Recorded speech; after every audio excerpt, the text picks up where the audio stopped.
पहले अरविंद केजरीवाल को लोग जेल वाला मुख्यमंत्री बोलते थे और आज से अरविंद केजरीवाल का नया टाइटल है बेल वाला मुख्यमंत्री। Arvind Kejriwal has come a long way. और राजनीति में आने के बाद ईमानदारी की अपेक्षा किसी से करना थोड़ा सा मुश्किल हो जाता है। तो देश को और दिल्ली की जनता को इसकी उम्मीद कोई अरविंद केजरीवाल से भी नहीं है। दूसरी बात जो भी आपने पूछी वो ये थी कि ये क्यों हुआ और कैसे हुआ, इसका फायदा किसको मिलेगा। इसमें देखिए 2-3 बातें अगर आप जोड़ने का प्रयास करेंगे तो शायद आपको क्रोनोलॉजी समझ में आएगी। पहली बात कि अरविंद केजरीवाल के केस का फैसला अदालत बहुत पहले कर चुकी थी बेल का, और उस फैसले को सुरक्षित रखा गया था, और फैसले को काफी समय के लिए रखा गया था। जब तक कांग्रेस पार्टी और आप के गठबंधन टूटने का ऐलान नहीं हुआ था तब तक उस फैसले को सुरक्षित रखा। मैं कोई 2 और 2 4 नहीं जोड़ रहा हूं, मैंने जो देखा मैं सिर्फ वो यहाँ पे बयान कर रहा हूं।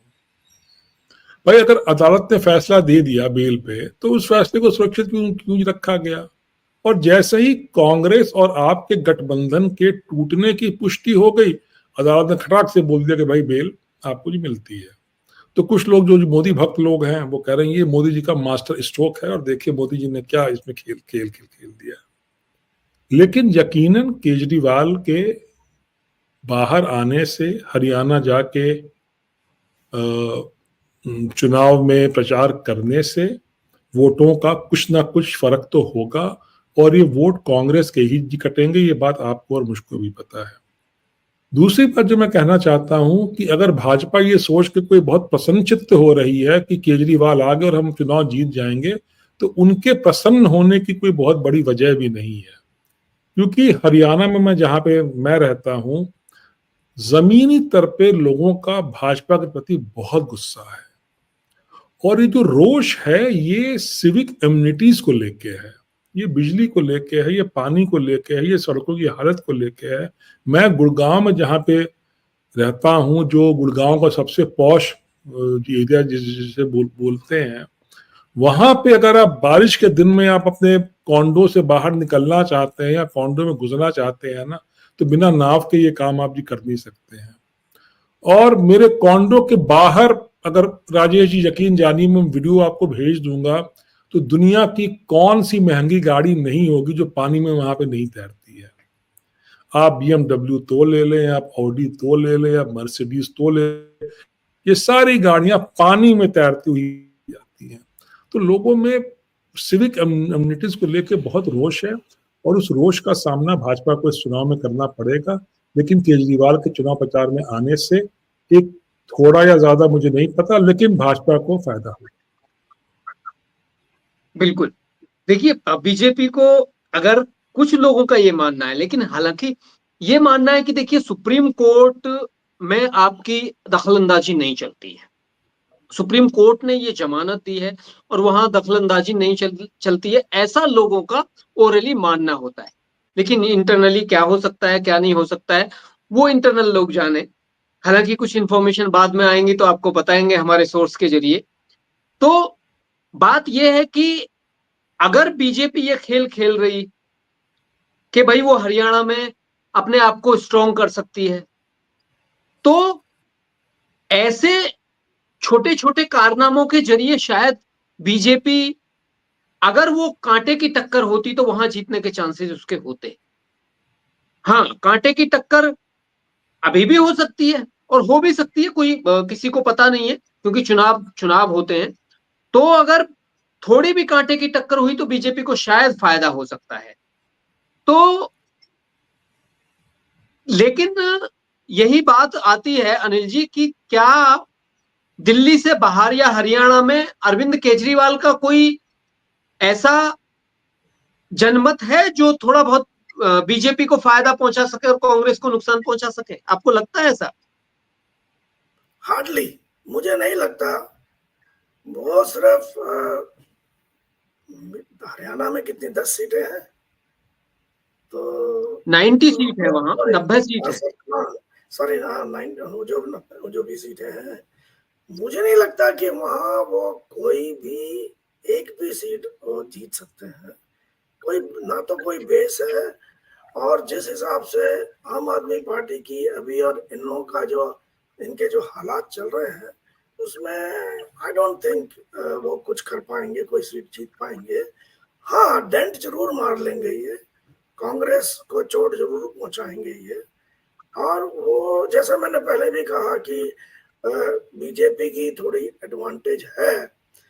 अब ये बीजेपी के ऊपर डिपेंड करता है कि ये लोग क्या स्ट्रेटेजी बनाते हैं। स्ट्रेटेजी बनाने में मैंने ये देखा है, जो मेरा एक्सपीरियंस रहा है और हमारे जो पहले इंटरव्यूज भी जो मेरे हो चुके हैं, मेरी टॉक्स जो हो चुकी है, तो इनके जो है वो स्ट्रेटेजी तो बहुत अच्छी है नहीं। ये स्ट्रेटेजी में ये कांग्रेस से पीछे ही है। ये हमेशा, जैसे मैं कहता हूँ कि डिफेंसिव रहता। मैं क्या कहता हूँ, ये जितने भी जो इंटेलेक्चुअल्स हैं और जितने भी जो है इवन बीजेपी को सपोर्ट करने वाले जो इन्फ्लुएंसर्स भी हैं, वो भी यही कहते हैं कि भाई इनकी जो है वो स्ट्रेटेजी और इनका जो डिफेंसिव मोड जो है वो इतना इतना फास्ट नहीं है जैसे कि वो लोग फास्ट वो करते हैं। ये लोग रिएक्ट ज्यादा करते हैं बीजेपी वाले, वो लोग नैरेटिव सेट करते हैं, ये उसको डिफेंड करते हैं। इनको अभी चाहिए कि ये नैरेटिव, इनके पास बहुत से ऐसे मुद्दे हैं, ऐसे बहुत से पॉइंट्स हैं कि ये नैरेटिव सेट कर सकते हैं। मगर इनकी जो आईटी सेल है, मैं समझता हूँ वो ना सिर्फ आईटी सेल थोड़ी वीक है, पर और भी कई जगह इनकी काफी वीकनेस है। वो अगर ये सुधार ले तो हरियाणा शायद जीत जाए। बिल्कुल बिल्कुल।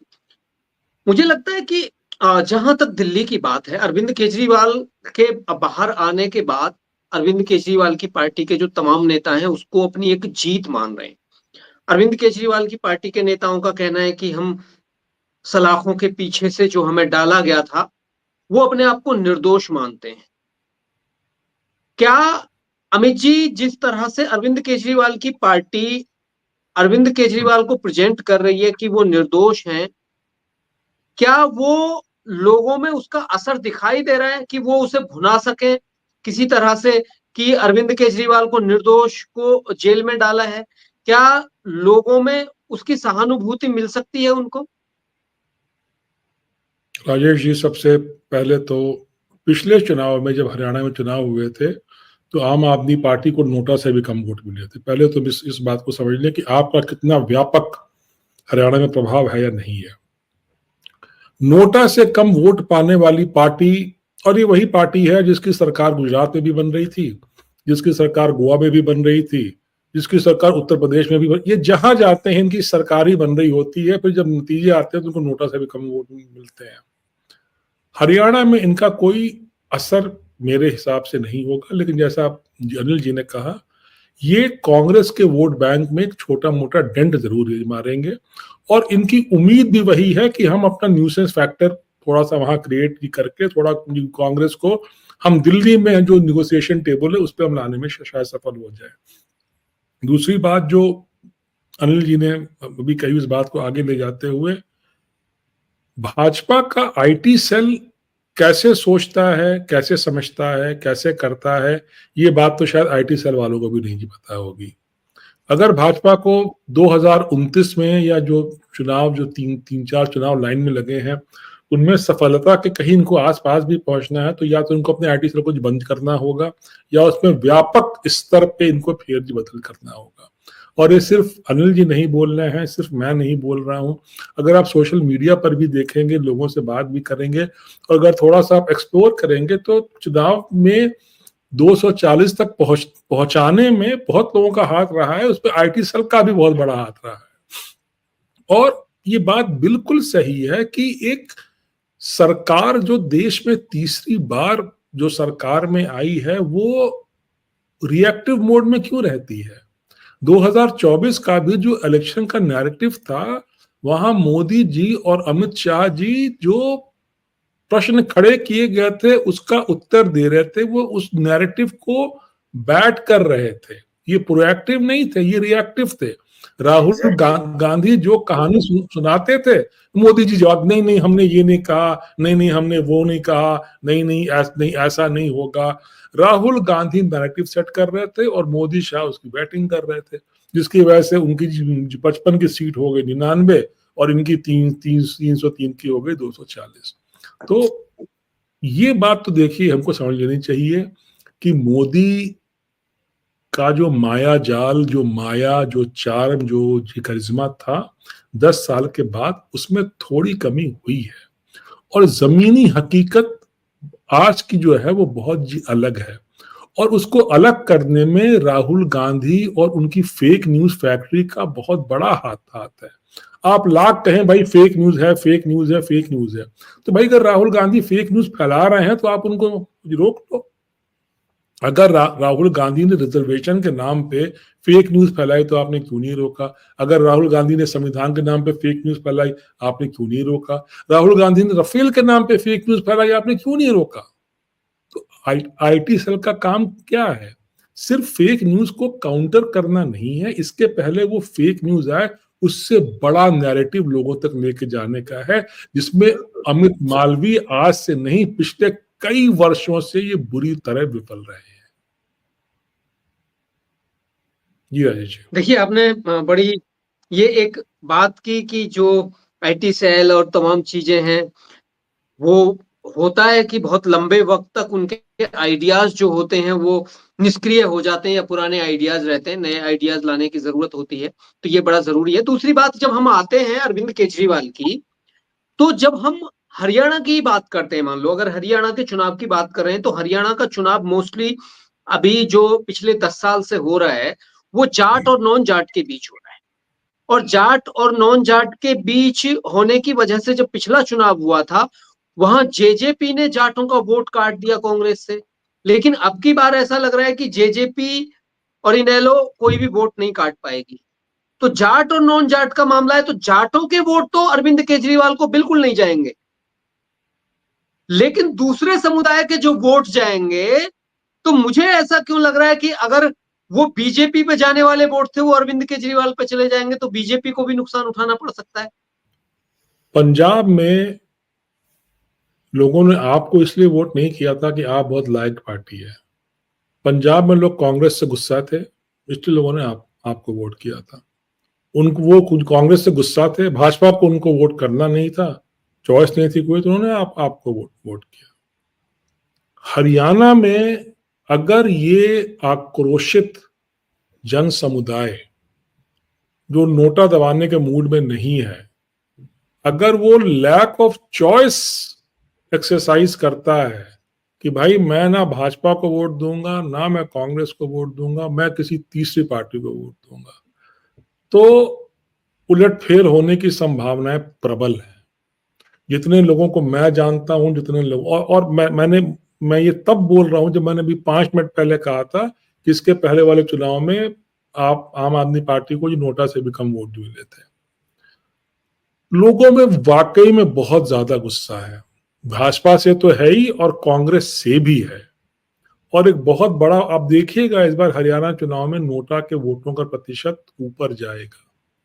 और आप देखिएगा जो बनिया वर्ग है जो भाजपा को वोट करता है, सुशील गुप्ता जी के होने से थोड़ा बहुत फर्क जी पड़ेगा, और जो शहर हैं वहां का जो बनिया वोट है वो आपकी तरफ शिफ्ट हो सकता है। और साथ में जो ना भाजपा को वोट कर रहे हैं ना कांग्रेस को वोट कर रहे हैं, वो वोट भी आपको जा सकता है।